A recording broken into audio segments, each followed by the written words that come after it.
सो जो आज का हमारा टॉपिक है वो है oligopoly market. What oligopoly basically market means is एक ऐसा फॉर्म ऑफ मार्केट जहाँ पर गुड्स को सेल करने के लिए केवल कुछ ही लोग हैं. That mean they are not only a single seller. Also there are not large number of sellers. There are some sellers who are big in nature. Big in nature means कोई भी एक छोटी सी firm with small scale of business cannot turn into a oligopoly market, क्योंकि छोटी सी firm जो माल को बेच रही है वो काफ़ी सारी हो सकती है. तो कुछ ही होने के लिए उस फर्म का बिग होना ज़रूरी है. जो बेस्ट एग्जांपल ओलिगोपोली मार्केट का है वो है हमारी कार इंडस्ट्री. अगर आप total number of car manufacturing companies अगर कैलकुलेट करेंगे इंडिया में, तो आई डोंट थिंक वो 10 से 15 से ज़्यादा होंगी. मतलब 10 और 15 is the maximum number of companies who are producing car. So basically what I am saying is oligopoly market is a market where there are few number of sellers and large number of buyers. जो sellers हैं वो केवल कुछ ही हैं और जो buyers हैं वो काफ़ी सारे हैं. काफ़ी सारे बायर्स कॉमन फीचर है हर तरह के मार्केट का. जो सेलर्स है वो डिफ्रेंशिएट करता है एक मार्केट को दूसरे मार्केट से. जैसे परफेक्ट कंपटीशन बहुत सारे सेलर हैं, मोनोपोली सिंगल सेलर है, मोनोपोलिस्टिक काफ़ी सारे सेलर्स हैं मगर सबके अलग प्रोडक्ट्स हैं. एंड ओलिगोपोली बेसिकली इन दो मार्केट के हाइब्रिड मार्केट माना जाता है, जहाँ पर हम बोलते हैं कि जो सेलर्स हैं वो केवल फ्यू इन नंबर्स हैं, कुछ ही सेलर्स हैं और बिग सेलर्स हैं. अब अगर आप यहाँ पर फीचर्स पढ़ेंगे ओलिगोपोली मार्केट के, तो जो फर्स्ट फीचर है वो ये बोलता है कि small number of big firms. That mean जो सेलर होंगे वो स्मॉल इन नंबर होंगे और वो बिग फर्म्स होंगी. एक इम्पॉर्टेंट पॉइंट है ओलिगोपोली मार्केट का जो कि ये बोलता है क्योंकि कुछ ही सेलर्स हैं, बिग सेलर्स हैं, तो किसी भी एक कंपनी की आउटपुट और प्राइसिंग पॉलिसी किसी दूसरी कंपनी की आउटपुट एंड प्राइसिंग पॉलिसी को डायरेक्टली इम्पैक्ट करता है. कैसे इम्पैक्ट करता है? अब अगर मार्केट में सी फॉर एग्जांपल 10 सेलर है किसी चीज़ के, और अगर कोई एक सेलर किसी नई प्राइस पॉलिसी या किसी नई गुड पॉलिसी पे आ रहा है या कोई नए तरह का गुड लॉन्च कर रहा है, तो अदर राइवल फर्म को उस फर्म के साथ फाइट करने के लिए सेम प्रोडक्ट लॉन्च करना ज़रूरी है. So it simply says that जो दो फर्म्स हैं वो काफ़ी ज़्यादा आपस में क्या है, इंटरडिपेंडेंट है. दो पॉइंट ओलिगोपोली मार्केट के सबसे ज़्यादा इंपॉर्टेंट पॉइंट है. पहला कि जो एक फर्म की आउटपुट और प्राइसिंग पॉलिसी है वो डायरेक्टली दूसरी फर्म की आउटपुट और प्राइसिंग पॉलिसी को अफेक्ट करेगी. मुझे याद है कि अगर आप SUVs या MUVs की बात करें तो सबसे पहले डस्टर एक कार थी जो मार्केट में लॉन्च हुई थी. डस्टर के आने के बाद हर कंपनी ने उस काइंड और वैरायटी की कार्स को लॉन्च किया था. सो अब अगर हम देखेंगे तो काफ़ी सारी ऐसी कार्स अवेलेबल है, क्रेटा है और भी काफ़ी सारे एग्जांपल्स है. तो बेसिकली मैं ये बोलना चाह रही हूँ यहाँ पर कि यहाँ जो फर्म्स हैं वो एक दूसरे पे बहुत ज़्यादा इंटरडिपेंडेंट है. किसी एक फर्म का डिसीजन दूसरी फर्म को कंसिडर करना पड़ता है मार्केट में कम्पीट करने के लिए. वहीं पे इससे हल्का सा कॉन्ट्राडिक्टरी पॉइंट आ रहा है कि ये जो फर्म्स हैं वो कभी भी आपस में प्राइस के लिए कॉम्पीट नहीं करती हैं. That mean they will never ever compete each other with the basis of price. That mean कि मैं अपनी प्राइस कम कर दूँ तो ज़्यादा मेरी सेल बढ़ जाएगी, ये मुद्दा कभी नहीं हो सकता है. क्यों नहीं हो सकता है? यहाँ पर ये रीज़न है कि अगर कोई भी एक फर्म प्राइस को लो करती है ये सोच के कि माइट भी वो कम्पीट कर लेगी अदर फर्म से, तो क्यों अगर दूसरी फर्म उससे भी ज़्यादा प्राइस कम कर दे तो हो सकता है वो अपने कस्टमर लूज़ कर देगी कम प्राइस पे भी. ऑन दी अदर हैंड अगर वो अपनी प्राइसेस बढ़ाने की कोशिश करे और अगर राइवल फर्म प्राइसेस को ना बढ़ा पाए तो भी कस्टमर्स क्या हो जाएंगे, लूज हो जाएंगे. तो यहाँ पर ओलिगोपोली मार्केट में जो फर्म्स हैं आपस में प्राइसिंग के साथ compete नहीं करती हैं, क्वालिटी काइंड और टाइप और फैसिलिटी के साथ कंपेयर करती है. तो एक फर्म दूसरी फर्म के साथ कैसे compete करने वाली है? अच्छी क्वालिटी ऑफ गुड दे के, अच्छी आफ्टर सेल सर्विस दे के, अच्छी इंटेंस एडवर्टाइजिंग मेथड्स अपना के, क्योंकि अगर आप देखेंगे यहाँ पर आपस में लड़ना है क्वालिटी कॉन्शियस होना या ब्रांड क्रिएट करना, ना कि प्राइस कॉम्पीट करना। तो क्या देखा हमने कि जो फर्म्स है आपस में बहुत ज़्यादा इंटरडिपेंडेंट है, एक फर्म का डिसीजन दूसरी फर्म को हाईली क्या करेगा, इम्पैक्ट करेगा, जो कि हमारा second feature of oligopoly market है।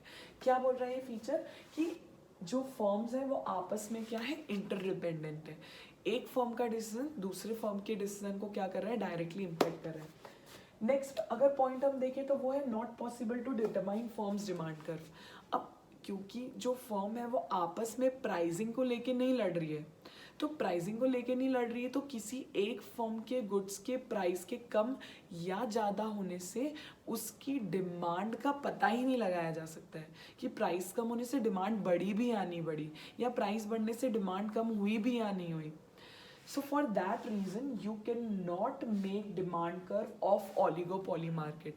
इसे indeterminate भी बोला जाता है, that demand curve of oligopoly market is indeterminate.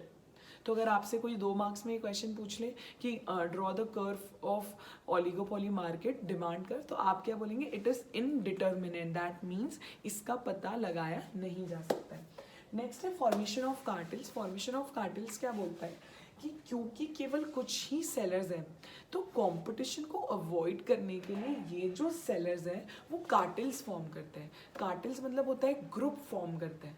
तो अभी क्या हो रहा है कि मान लो 5 लोग हैं जो एक टाइप ऑफ गुड को बेच रहे हैं, अब वो पांचों लोग अगर आपस में compete करेंगे तो हो सकता है कि अपने कस्टमर्स को लूज करें और कंपटीशन के कारण एडवर्टाइजमेंट और इंटेंस यूज करना पड़े। तो what they do, they form cartel, they form group. Group बन गया, ग्रुप बनने के बाद ये क्या करेंगे, अपने अपने एरिया सेक्टर्स डिवाइड कर लेंगे कि हम इन सेक्टर में काम करेंगे, आप उन सेक्टर में काम कीजिए, ना हम आपके सेक्टर में आएंगे ना आप हमारे सेक्टर में आएंगे। तो बेसिकली कार्टेल्स फॉर्म होने से क्या हुआ, कंपटीशन पूरी तरह से अवॉइड हो गई। हाँ, कार्टेल जब फॉर्म करते हैं तो जो भी एक लीडर होता है, एक ऐसा पर्सन जिसका मार्केट शेयर काफ़ी अच्छा है, उसे ये प्राइस लीडर भी बना देते हैं। प्राइस लीडर बना देते हैं मतलब वो पर्सन अलग अलग फॉर्म के जो group of division of work है उसे डिसाइड करता है, एज वेल एज किन प्राइजेस में गुड्स को बेचा जाएगा वो लीडर के द्वारा डिसाइड किया जाता है। क्योंकि कार्टेल फॉर्म हुआ है, सब म्यूचुअली साथ में आए हैं, इसलिए हर कोई लीडर फॉर्म की बात को क्या कर लेता है, एक्सेप्ट कर लेता है। जब कार्टेल फॉर्म होते हैं तो ऐसी ओलिगोपोली को कोल्यूसिव ओलिगोपोली बोला जाता है। क्या बोला जाता है, कोल्यूसिव ओलिगोपोली, मतलब जब वो क्या हो गए, कोलाइड हो गए। वहीं पे अगर कोलाइड नहीं हुए तो उसे क्या बोला जाएगा, नॉन कोल्यूसिव ओलिगोपोली बोला जाएगा। तो ये एक तरह से 2 फॉर्म्स ऑफ ओलिगोपोली हो चुके हैं। नेक्स्ट है एंट्री बैरियर्स। अब क्योंकि मैंने बताया कि बिग फर्म्स है, बड़ी फर्म है, तो इजीली एंटर कर सकती है या मार्केट में नहीं कर सकती, ये मोनोपोली का फीचर आ गया। गवर्नमेंट लाइसेंसिंग, पेटेंट राइट्स और कई ऐसे फीचर्स के कारण जो एंट्री रहती है वो बैरियर रहती है, मतलब कोई भी इजीली आकर माल को नहीं बेच सकता है, बहुत सारी परमिशंस रिक्वायर्ड होंगी जो करना। जो लास्ट फीचर है वो ये बता रहा है कि नॉन प्राइस कंपटीशन है, जिसके बारे में हम पहले भी बात कर चुके हैं कि जो फर्म्स हैं आपस में प्राइसिंग को लेके फाइट नहीं कर रही है, केवल क्वालिटी प्रोडक्ट्स के लिए फाइट कर रही है, फीचर्स के लिए फाइट कर रही है। तो यहाँ पर ओलिगोपोली मार्केट के पूरी तरह से फीचर्स जो है कंप्लीट हो चुके हैं। अगर और कुछ बात ओलिगोपोली मार्केट के बारे में पढ़ी जाए तो वो ये होती है कि ओलिगोपोली मार्केट के और भी कई फॉर्म होते हैं। एक जो फॉर्म होता है उसे हम बोलते हैं परफेक्ट ओलिगोपोली। दैट मीन यहाँ पर जो राइवल फर्म्स होंगी वो होमोजीनियस प्रोडक्ट्स में डील करेंगी। दैट मीन स्टील हो गया या लोहा हो गया, तो कुछ ही इंडस्ट्रीज हैं जो इनका प्रोडक्शन कर रही हैं, बट क्योंकि सारी industries almost same goods produce कर रही हैं तो ये कैसा ओलिगोपोली हो जाएगा, परफेक्ट ओलिगोपोली हो जाएगा। इम्परफेक्ट ओलिगोपोली मतलब क्या हो गया, ऐसा ओलिगोपोली जहाँ पर हर कोई अलग अलग तरह का, मतलब एकदम सेम माल नहीं बेच रहा है।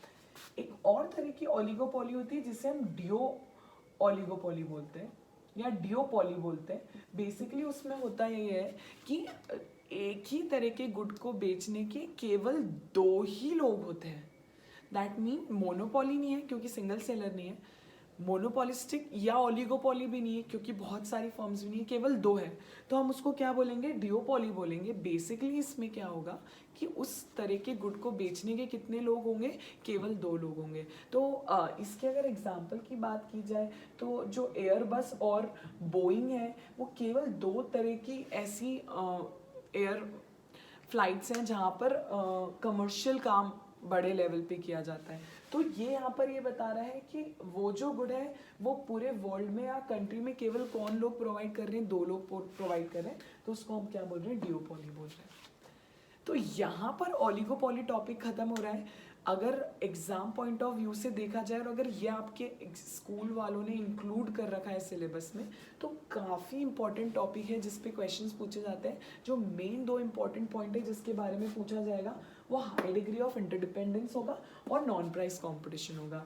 अगर पूछा जाए इनका इम्प्लीकेशंस क्या है, तो इनका इम्प्लीकेशन ये है कि इतना एक दूसरे पे डिपेंडेंट है कि कोई भी डिसीजंस एक फर्म का दूसरी फर्म को डायरेक्टली क्या करेगा, इम्पैक्ट करेगा। और अदर जो कंपटीशन है आपस में प्राइसिंग नहीं है, इसी के कारण अगर इम्प्लीकेशन की और बात की जाए तो जो ओलिगोपोली मार्केट है उसमें डिमांड कर्व को डिटरमाइन करना क्या है, पॉसिबल नहीं है। हाँ, सो अगर कंक्लूजन की बात की जाए तो हमने देखा कितने फॉर्म्स ऑफ मार्केट हैं।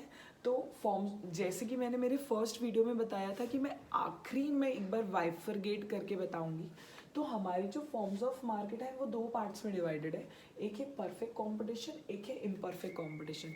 परफेक्ट कंपटीशन का केवल एक ही मतलब होता है कि जितने भी सेलर्स होंगे वो सब होमोजीनियस प्रोडक्ट्स सेल करेंगे। इम्परफेक्ट कंपटीशन का मतलब होता है कि यहाँ पर सेलर्स एक जैसे गुड्स को सेल नहीं करने वाले हैं। इम्परफेक्ट कंपटीशन के तीन फॉर्म ऑफ मार्केट है, मोनोपोली जहाँ पर सिंगल सेलर है, मोनोपोलिस्टिक जहाँ पर सेलर्स काफ़ी सारे हैं बट सारे डिफरेंशियल प्रोडक्ट में डील कर रहे हैं, oligopoly market where there are only few number of sellers, that mean जो सेलर्स होंगे केवल फ्यू इन नंबर्स होंगे। अब अगर कुछ बेसिस पॉइंट पर तीनों तरह की मार्केट को कंपेयर किया जाए, जो कि एक पार्ट ऑफ इम्पॉर्टेंट टॉपिक है, पूछा जाता है एग्जाम में काफ़ी बार, तो उसको हम समझेंगे यहाँ पर। सबसे पहला है प्राइस कंट्रोल। तो हमें बेसिकली ये समझना है कि किन फॉर्म्स के पास प्राइस कंट्रोल होता है। तो परफेक्ट कंपटीशन के पास किसी भी तरह का प्राइस कंट्रोल नहीं होता है। क्यों नहीं होता है? क्योंकि इतने ज़्यादा लार्ज नंबर ऑफ सेलर्स होने के कारण और एक जैसे गुड्स को बेचने के कारण एक सिंगल पर्सन प्राइस को चेंज नहीं कर सकता है। वो करने जाएगा तो उसका डिसीजन मार्केट में इम्पैक्ट ही नहीं करेगा क्योंकि इतने सारे लोग हैं। मोनोपोली में फुल कंट्रोल रहता है। फुल कंट्रोल मीन्स क्योंकि केवल एक इंसान उस गुड को बेच रहा है तो वो पूरी तरह से प्राइस को कंट्रोल कर सकता है, जैसा मन हो वैसा कर सकता है। यहाँ पर अगर हम कंट्रोल की बात देखें तो पार्शियल कंट्रोल होता है।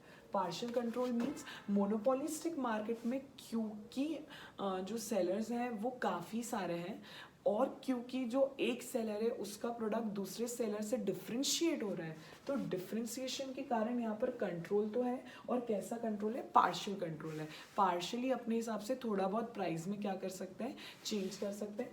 और बात की जाए तो यहाँ पर जो फर्म्स हैं वो प्राइस रिजिडिटी फेस करती हैं। प्राइस रिजिडिटी का मतलब होता है कि क्योंकि नॉन प्राइस कंपटीशन में ये बिलीव कर रहे हैं तो ये कोशिश करते हैं कि अगर किसी प्रोडक्ट को किसी प्राइस पे लॉन्च किया जा रहा है तो वो उसी प्राइस पे फिर स्टिक रहे, उसे अननेसेसरी चेंज ना करें। तो ये हमने पढ़ा कि कैसे अलग अलग मार्केट में फॉर्म्स प्राइस कंट्रोल करती हैं। नेक्स्ट है डिमांड कर्व। अगर परफेक्ट कंपटीशन के डिमांड कर्व की बात की जाए तो परफेक्ट कंपटीशन का जो डिमांड कर्व होता है वो कैसा होता है? परफेक्टली इलास्टिक, दैट इज जो मार्केट में प्राइस प्रिवेल कर रही है उस प्राइस पे चाहे तो सेलर कितनी भी कमोडिटीज़ को बेच सकता है। परफेक्ट कंपटीशन अगर मोनोपोली का देखा जाए तो लेफ्ट टू राइट क्या होता है? डाउनवर्ड स्लोपिंग होता है, क्योंकि ज़्यादा गुड्स तभी बेच सकते हैं जब प्राइजेस क्या हो रही है, कम हो रही है। मोनोपोलिस्टिक मार्केट का भी जो कर्व होता है वो left to right downward sloping होता है for in the same manner कि अगर ज़्यादा गुड्स बेच रहे हैं तो प्राइजेस को क्या करना पड़ेगा, कम करना पड़ेगा। अब अगर मोनोपोली और मोनोपोलिस्टिक कंपटीशन की बात की जाए तो मैंने पहले वाले वीडियो में काफ़ी अच्छे से क्लियर कर रखा है कि ये जो कर्व है वो लेस इलास्टिक है और ये जो कर्व है वो मोर इलास्टिक है। रीज़न सिंपल है, ये सिंगल सेलर है, इसके थोड़े भी प्राइस अगर चेंज होते हैं तो बहुत ज़्यादा डिमांड में चेंज नहीं आएगा, क्योंकि एक ही इंसान बेच रहा है। बट यहाँ पर कई सारे लोग हैं, तो अगर एक इंसान अननेसेसरी प्राइस को बढ़ाएगा तो लोग दूसरे प्रोडक्ट पे क्या हो जाएंगे, शिफ्ट हो जाएंगे। इसलिए ये क्या होता है, मोर इलास्टिक होता है। अगर ओलिगोपोली मार्केट की बात की जाए तो अभी हमने समझा है कि इसका जो डिमांड कर है वो कैसा है, इनडेफिनाइट है, मतलब उससे पता नहीं किया जा सकता। लास्ट होता है influence on other forms. That mean क्या यहाँ पर एक सप्लायर दूसरे सप्लायर को इन्फ्लुएंस कर सकता है? बिल्कुल भी नहीं। परफेक्ट कंपटीशन में इतने सारे सेलर्स हैं कि एक सेलर दूसरे सेलर पे कोई इम्पैक्ट ही नहीं डाल सकता। मोनोपोली बात ही नहीं उठती है, एक ही सेलर है, इम्पैक्ट किस पे डालेंगे। मोनोपोली जो मोनोपोलिस्टिक मार्केट होता है वहाँ पर काफ़ी लेस लेवल का इम्पैक्ट डाला जा सकता है, और नो इम्पैक्ट की भी बात की जा सकती है, क्योंकि हर कोई अपना अलग माल बेच रहा है, डिफरेंशियल माल बेच रहा है, तो इतना ज़्यादा इम्पैक्ट नहीं पड़ता है। ओलिगोपोली मार्केट की बात की जाए, जिसकी वजह से ये मेन पॉइंट बना हुआ है, तो यहाँ पर फुल इम्पैक्ट पड़ता है। अभी हमने ओलिगोपोली मार्केट की बात की है, एक सेलर की प्राइसिंग आउटपुट पॉलिसी दूसरे सेलर को डायरेक्टली इम्पैक्ट करती है। कोई एक पर्सन किसी एक तरह के गुड को लॉन्च कर रहा है तो दूसरा compete ही नहीं कर सकता अगर उस तरह का गुड लॉन्च नहीं करे, तो यहाँ पर बहुत ज़्यादा इम्पैक्ट पड़ता है। तो ये कुछ मेन पॉइंट्स हैं जिनके बारे में एग्ज़ाम में आपसे पूछा जा सकता है कि अलग अलग मार्केट में रिएक्शंस क्या होते हैं, तो आपको उसे इस तरीके से समझाना, अगर आप इस तरीके से समझाएंगे, not with this short forms but थोड़ा डिटेल में, तो आप बहुत अच्छा गेन करें। सो गाइज, यहाँ पर हम हमारा फॉर्म्स ऑफ मार्केट चैप्टर पूरी तरह से कंप्लीट कर चुके हैं। अगर आप कहीं भी किसी भी टॉपिक के रिलेटेड डाउट पाते हैं तो आप मुझे कॉल और व्हाट्सएप कर सकते हैं। रेस्ट नेक्स्ट वीडियोज़ में जल्दी अपलोड करूँगी। Thank you.